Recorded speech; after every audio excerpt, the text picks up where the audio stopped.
Can you believe that Apex has already been out for a month? It has, really, but time flies when you're having fun and all that jazz. In that time, there's been a big discussion on certain weapons and legends in the game, specifically about how good they are and the balance. The two weapons that had the most scrutiny were the Wingman, otherwise known as the Click-Clack, and the Peacekeeper, shotgun. When the game first came out, the Wingman and Peacekeeper combo was easily the go-to partnership. I'd say as players have eased into the game though, other weapons have found their place too, like the R99 and the R301 for example. That being said, the Wingman has still been incredibly strong, and as it happens, it's one of the weapons that's had a bit of a nerf in the first balance pass. But what's it like now? Have they gone too far with it or not enough? Well, I've been playing since the patch and I'm going to give you guys a rundown now. So what's changed? Well, first of all, the rate of fire has been reduced from 3.1 shots per second to 2.6, and this is a small change, but it does have a reasonable impact on the performance of the gun. One of the big advantages with the Wingman is that if you've got the purple extended mag, you can have 12 bullets before you've got to reload, and you can fire off those bullets incredibly fast, often firing at multiple enemies and dealing a significant amount of damage if you land headshots with the skull piercer equipped. Even if you didn't, body damage was still 45. At close range, players have found that perhaps the Wingman became too spammy, let's say, as players were just firing off as fast as they could, often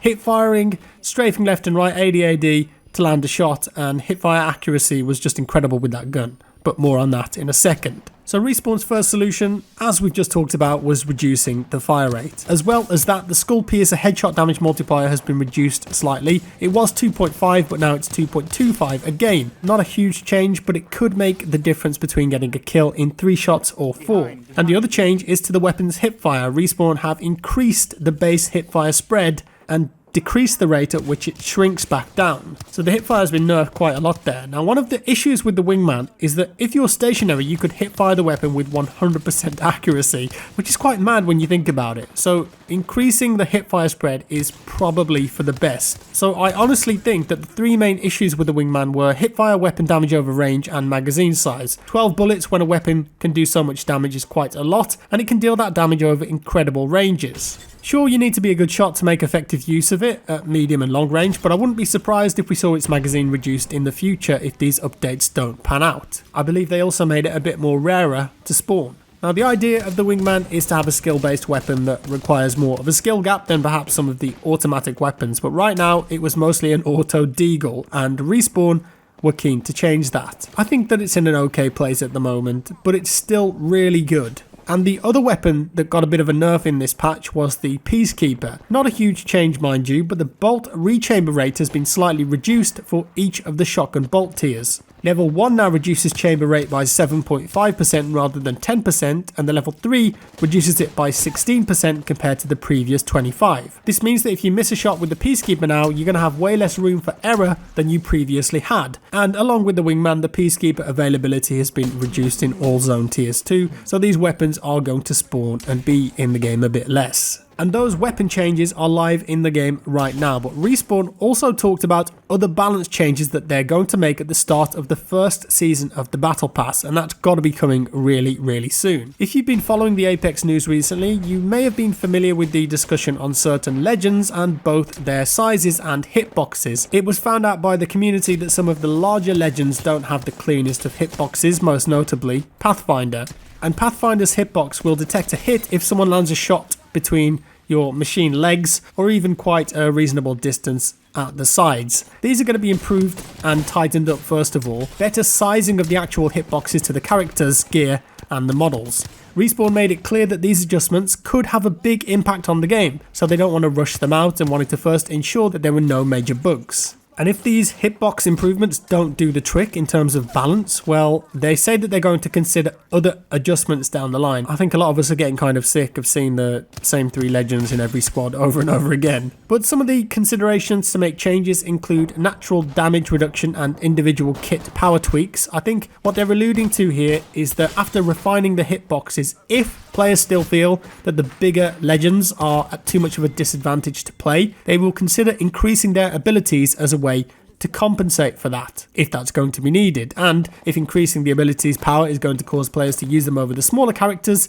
that remains to be seen. I don't think that will work though, because I feel like most of the kills in this game come from guns rather than abilities, so the bigger characters will always be at a disadvantage in my mind, but we'll see how this one goes. And during Season 1, there's also going to be some balance changes to some of the legends, but they're only pretty minor. For instance, caustic traps will have a reduced cooldown from 30 seconds to 25, and their radius and proximity will be increased by around 10%. Pathfinder, on the other hand, will now have 12 survey beacons around the world instead of 10. Not really a particularly interesting or impactful change, if I'm being honest. I don't think that'll make much of a difference. Lifeline is not immune to changes either though, and the small chance that a level 4 armor or helmet could drop in her care package will be removed, gone. Wraith, on the other hand, will have her Into the Void cooldown increased from 20 seconds to 25, and Bangalore's extra speed boost when being shot at will have a 30% movement speed rather than 40. So two of the most popular characters there, both getting nerfs on a couple of their abilities.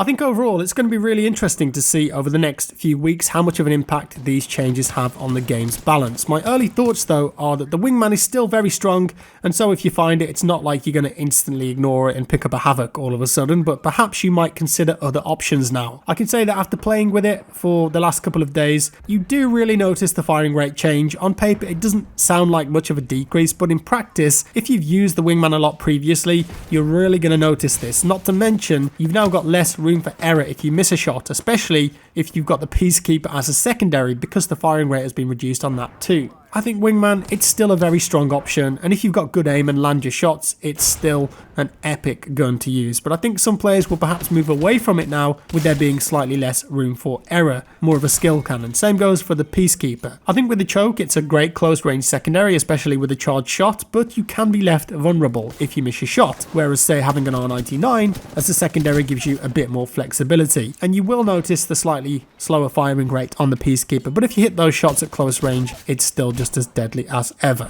Perhaps just both of these guns are a bit more difficult to use now.